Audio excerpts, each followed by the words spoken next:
be pretty much the same with no downtime. Wait, you're hoping the New Year's pretty much the same as the one we just had, or just like good vibes like your Christmas? I just turned you up. I All right, missed on. So, Gov, I had Nestor send me a couple questions, if you don't mind. I guess the first one we'll ask is, what's the latest on the cultural tourism plan? Cultural tourism fund. Plan. Oh yeah, that's ongoing. $20 million has been set aside, and we're looking to get some more money from the infrastructure funds, so that we can augment the 20 million to be able to put the right infrastructure in place where we are going to set the center stage for the cultural tourism.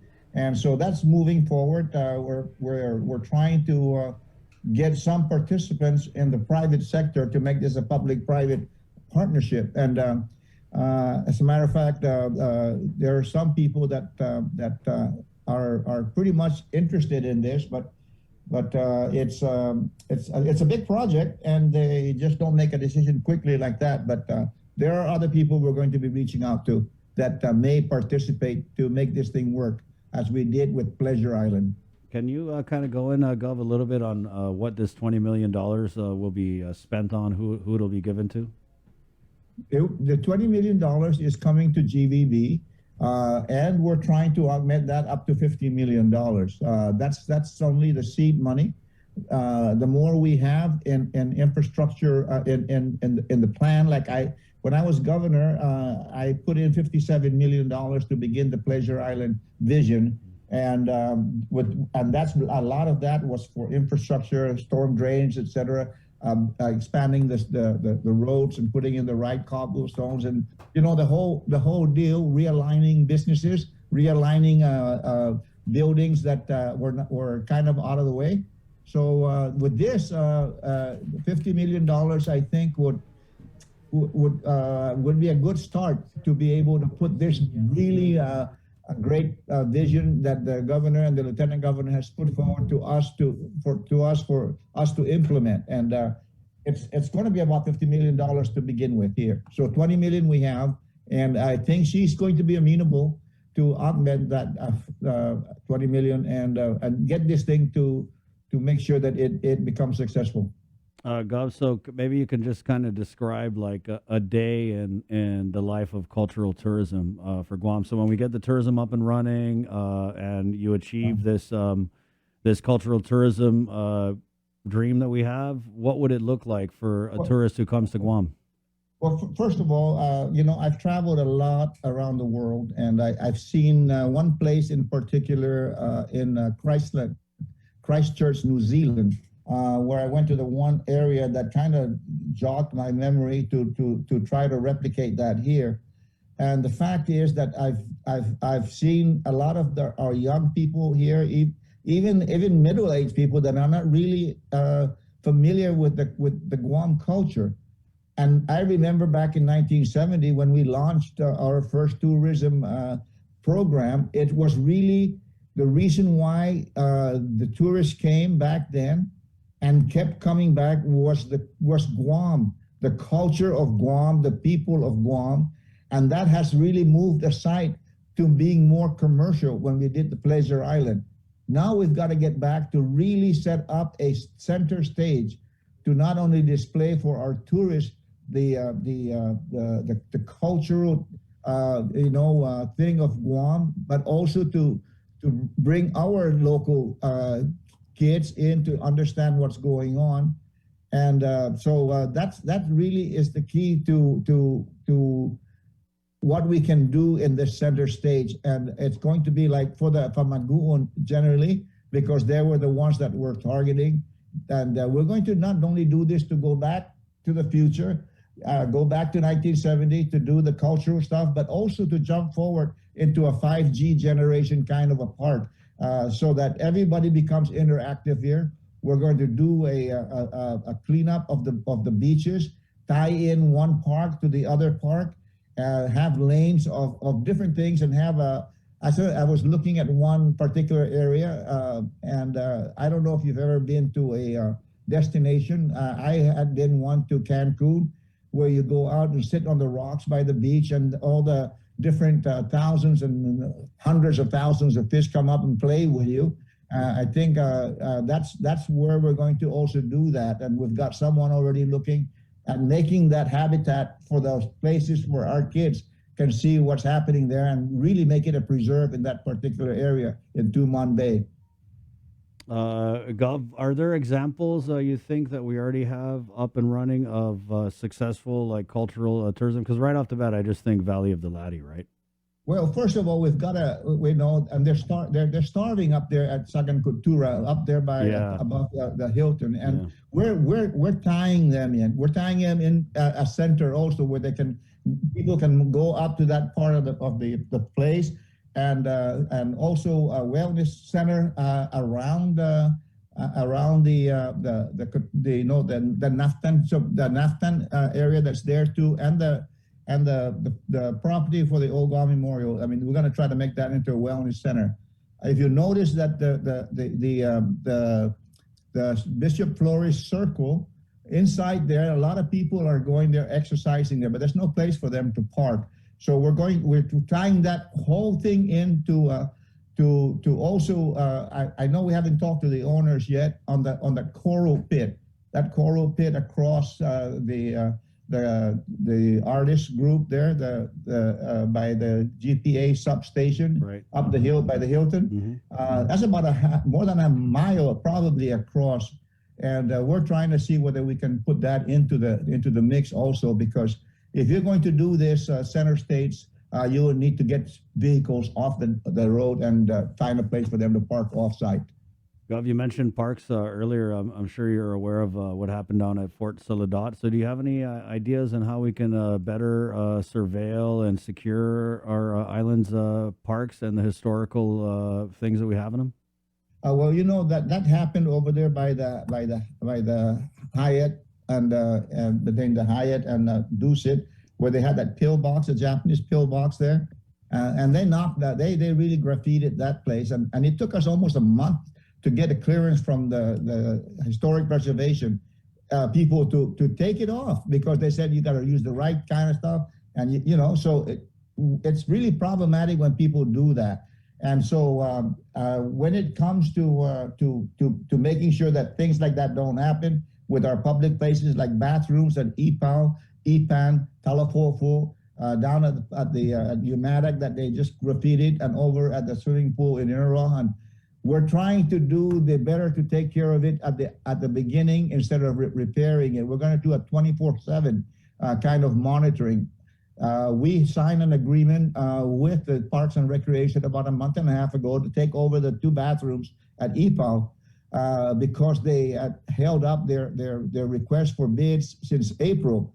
And lo and behold, when we signed that memorandum of understanding agreement, they finally approved the bids, and somebody had won it, but it was only for 8 hours, in the daytime. So now we're trying to figure out how GVB is going to get in to make sure that there's a 24-hour monitoring of that place. As I did back when I was, again, I had airport take care of the 2 Batapang and Ipao by AMI, Amante Magdao's group, 24 hours. It was like 2 years of spotless. People were there cleaning up, they're washing it. We want to do this because it saves us money in the long run, and it provides the necessary benefits to the tourists and the visitors if they're there and clean. And so I guess we just have to be more cognizant of the fact that there are people out there that are not going to do good for the community, and I guess you just have to watch it for 24 hours. Yeah, Gov, so how do we make sure that we keep watching it for 24 hours and not have this conversation a couple years down the road where it's like, oh, we were watching it for 24 hours and then we had to stop and now it's only 8 hours and that's why they graffitied everything. So how do we just make it and set it and forget it, Yeah, well, first of all, it requires funds, and the funds should be like this, an earmark towards that, because in the long run it costs you more to go back there and redo it. So let's spend the money up front, let's watch it and constantly monitor it 24 hours a day because it's just the way it is right now. There's no way that, of all places, UMATAC, right? I never expected that someone would do that at UMATAC because, that community is very close-knit and they know everybody. But can you imagine what's going to happen down here at IPA where people even sleep there at night? And so we've got to be able to find that 24/7 mechanism to make this thing actually work out from the outset, not come in and repair it afterwards.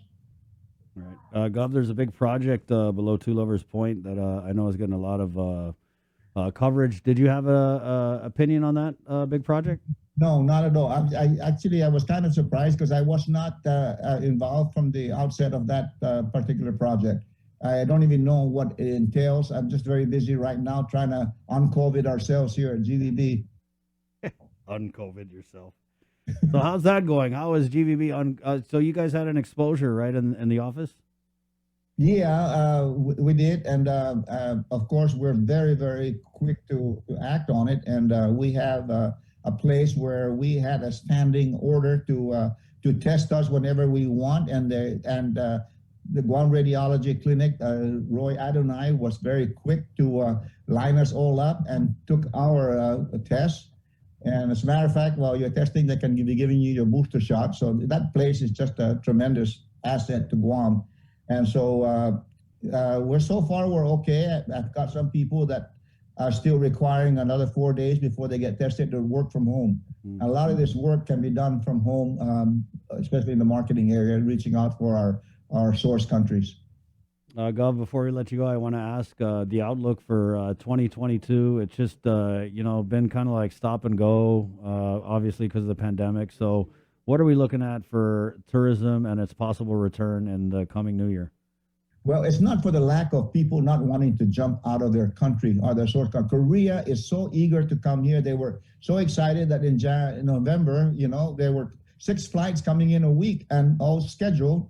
And of course, the Omicron kind of set that aside. So we're looking that when this thing goes away for some other reason or some protocols are changed, when people finally realize that we're going to have to live with this COVID and that we can't just keep going, go 1 foot forward and then 3 back.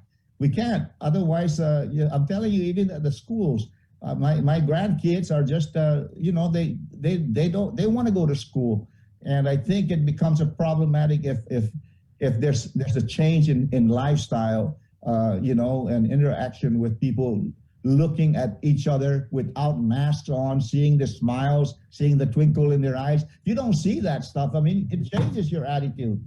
So I think that tourism will pick up at the end of January. I know that Japan Airlines is still scheduling to come back for their first flight January 31st.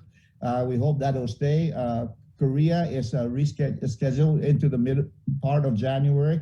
And we're ready here. The hotels are actually really, really waiting for the arrival of our tourists. Thank God for the military coming in and filling in the gap. And so it's going to be good. I think that somebody, I don't know, but I don't know if you remember that we were taken out of the reporting requirement of CDC for Guam and the territories. We've been asking for that. Governor Liu was pressing on that, and they finally kept us out of reporting on us when they don't even report on themselves for every state up there, just territories. And they put out a notice that it's a bad place to go. Don't try to avoid travel there.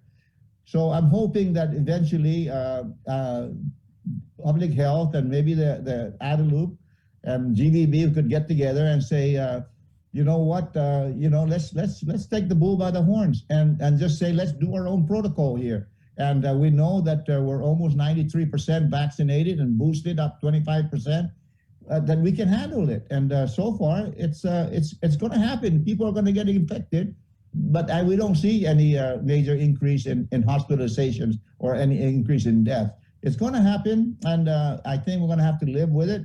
I know that they won't listen to me, but I'm just saying that that's what it's going to take, because we can't go a step forward and 3 back. We can't continue to do that. It's just going to ruin us eventually. Gov, I know that I said last question, but for real, last question. So the rules and regulations for adult use cannabis are now over at the legislature, and they're going to be approved. I'm pretty sure within a couple months, right? So is there any conversation at GVB about cannabis related tourism?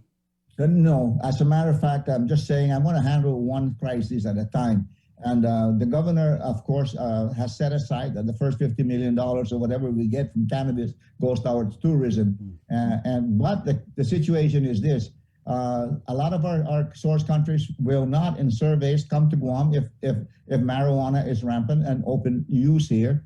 As a matter of fact, they arrest them when they come back if they know that they test positive. So we got to get over that. Eventually, I think that the cannabis people have agreed that we can set that aside for a while and figure out how to mitigate the fact that it is open here for use in Guam and for purchase, so that the tourists can continue to come. Believe me, they won't come here, and the countries look down on people that come back with that usage. They put them in jail. So we got to figure that out. It's not only us; it's the source countries that have to deal with it. Wow. Okay, Gov. Anything else you want to add? No, just make sure you guys know that for the new year, you guys are still the one. I thank you all. Happy New Year. I was just waiting for that. We're not allowed to hang up with him until he says still the one, at least one. Guys, Thanks, Gov. Okay, there you go. Governor Carl Gutierrez, the CEO of the Guam Visitors Bureau. There's, he actually got tested for COVID yesterday. Like he said, there was a couple of his staffers at GVB who popped positive for the virus, and it's just kind of become normal, right, for that kind of thing to happen. You don't even really think twice about it anymore. It's 8:48. We're going to take a quick break and come back with more of the link next. We've got FHP Hoffa Health Tips on the way.